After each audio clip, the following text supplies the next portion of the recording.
श्री स्वामी समर्थ सर्वांना. आज आपण साबुदाण्याच्या आणि बटाट्याच्या पापड्या बघणार आहोत. त्याच्यासाठी साबुदाणा भाजून घेणार आहे आणि मिक्सरमधून काढून घेणार आहे.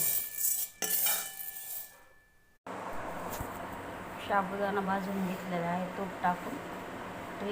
ट्रिक वापरलेली आहे आपण. ह्याला साबुदाण्याला तूप वापरलेलं आहे भाजण्यासाठी. त्याचे पापड बनवणार आहोत आपण. आता मिरच्या काढून घेतलेल्या आहेत, शेंदी लावून घेतलेला आहे, चवीनुसार घालायचं आहे आणि बटाटे उकडून मॅश करून घेणार आहोत. पातेल्यात पाणी ठेवलेलं आहे आणि आता आपलं हे बॅटर ठेवणार आहे.